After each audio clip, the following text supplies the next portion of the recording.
الہی ہے تو بس حسین بھی راضی برضائے رب ہیں۔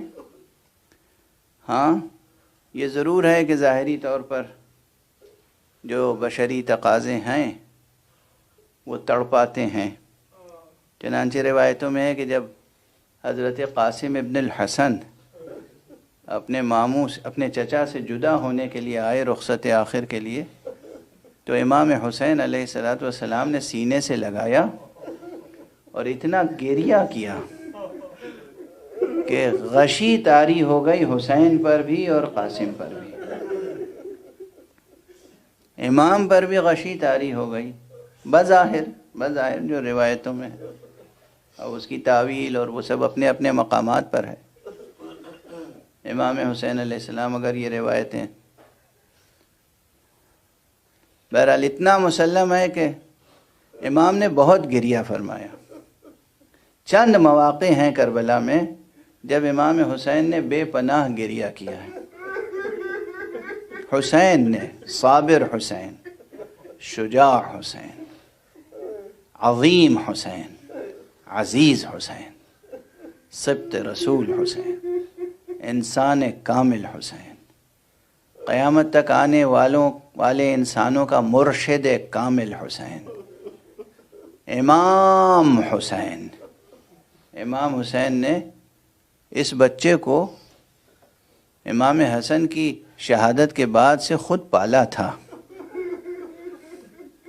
امام حسن علیہ السلام کی شہادت کے بعد امام کے تمام بچوں کو امام حسین نے براہ راست اپنی کفالت میں لے لیا تھا اور سب کو پالا تھا۔ چھوٹے چھوٹے بچوں کو جینے کے لیے پالا تھا، مرنے کے لیے تو نہیں پالا تھا۔ حسین نے ان بچوں کو جینے کے لیے پالا تھا، مرنے کے لیے تو نہیں پالا تھا۔ لیکن مرضی الہی، مشیت الہیہ کہ کربلا میں قربانیاں پیش کرنی تھیں تو پورے کنبے کو لے کر آئے۔ تاریخوں کا جائزہ لیں تو اندازہ ہوتا ہے کہ امام حسن علیہ السلام کے 4 بیٹے کربلا میں شہید ہوئے ہیں، لیکن ان 4 بیٹوں میں عبداللہ اکبر ہیں، عبداللہ اصغر ہیں، اور حضرت عمرو ابن حسن ہیں، اور حضرت قاسم ابن حسن ہے۔ مگر ان 4 بچوں میں، اس پورے مجموعے میں، قاسم کی دلاویزی الگ ہی شان رکھتی تھی۔ قاسم کا ایک چھوٹا بھائی ہے، قاسم سے بھی چھوٹا ہے، عبداللہ، یعنی قاسم کی عمر 13 ساڑھے 13 برس کی ہے تو عبداللہ کی عمر تقریباً 11 ساڑھے 11 برس کی ہے۔ یہ بچہ بھی المناک شہادت ہے، کم پڑھتے ہیں لوگ منبر پر، لیکن المناک شہادت ہے۔ امام حسن کا یہ بچہ اس وقت شہید ہوا ہے جب اصغر بھی شہید ہو چکے تھے۔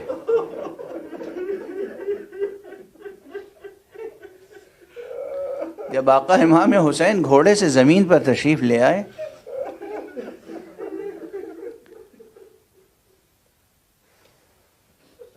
تو یہ بچہ خیمے سے نکلا اور بے تابانہ دوڑتا ہوا آگے بڑھا۔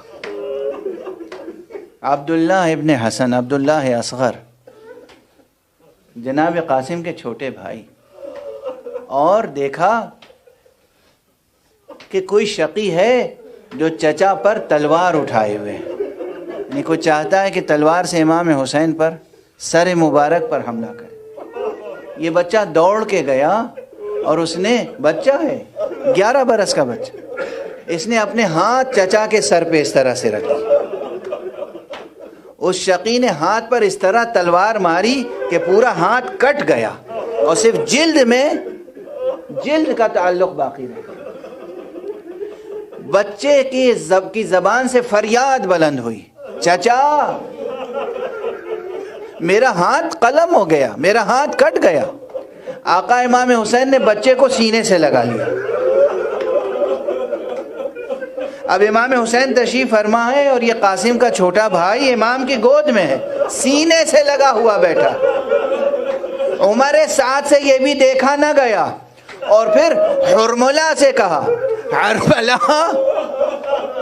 حرملہ نے ایک تیر سے نشانہ لیا اور وہ تیر بچے کے سینے کو چھیدتا ہوا حسین کے سینے میں پیوست ہو۔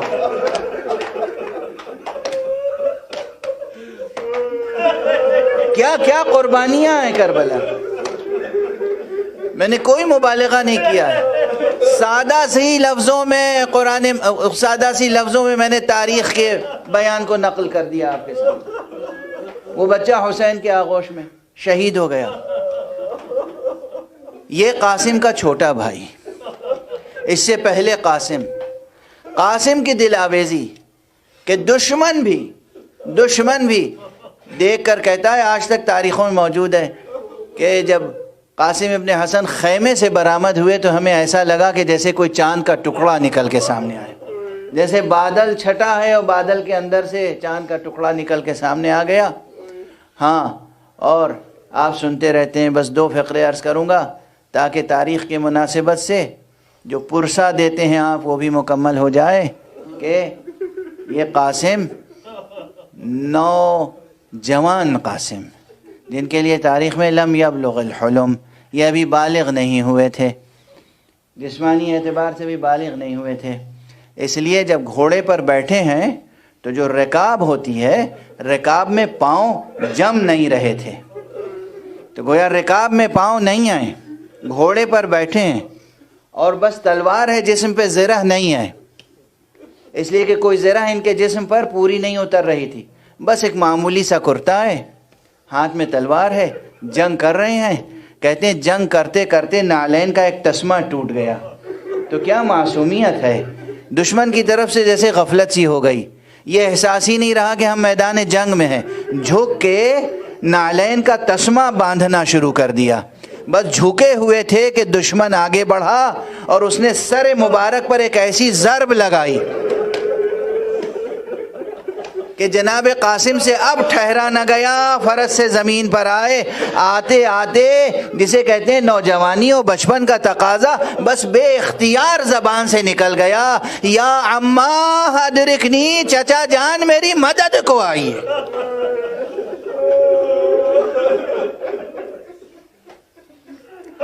آقا حسین تشریف لائے، اور جب تشریف لائے تو دیکھا کہ کوئی شقی ہے جو قاسم کا سر قلم کرنا چاہتا ہے۔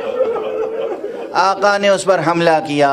آپ حضرات مسلسل خطبہ سے سنتے رہتے ہیں، آقا نے چاہا کہ اس کو قتل کر دیں، جو قتل جناب قاسم کا ارادہ رکھتا تھا اس نے فرار کیا۔ آپ نے جب اس کو قتل کرنا چاہا اور اس کو بچانے کے لیے دشمن فوجیں آ گئیں تو پھر فوجوں کے دستے ادھر سے ادھر اور ادھر سے ادھر، اور درمیان میں جناب قاسم خاک کربلا پر ایڑیاں رگڑ رہے تھے، اور جب سینے پہ گھوڑوں کی ٹاپیں پڑتی تھیں تو پھر کراہتے تھے، فریاد کرتے تھے، امو جان میری مدد کیجئے، امو جان میری مدد کیجئے۔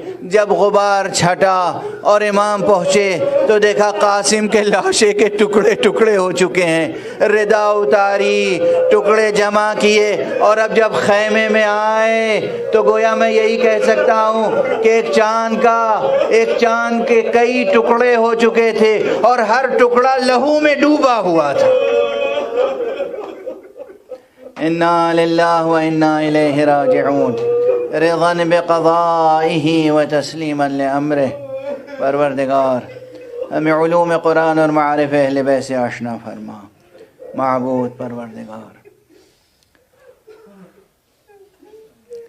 اس کرۂ ارضی کو ایسا پاک و پاکیزہ کر دے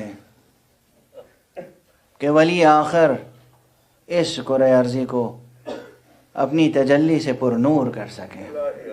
پروردگار معبود ستمگاروں، ظالموں، جابروں سے کے وجود سے اس روئے زمین کو پاک کر دیں۔ پروردگار جو دنیا میں سرکش حکمراں سرکشی کر رہے ہیں اور انسانیت کے خلاف جرائم کر رہے ہیں، ان کے سایہ نحس کو کوتاہ فرما۔ پروردگار جو دنیا میں امن اور عافیت اور عدل کوشی اور انصاف پروری کر رہے ہیں، ان کی حفاظت فرما۔ پروردگار معبود ہماری عزاداریوں کو قبول فرما۔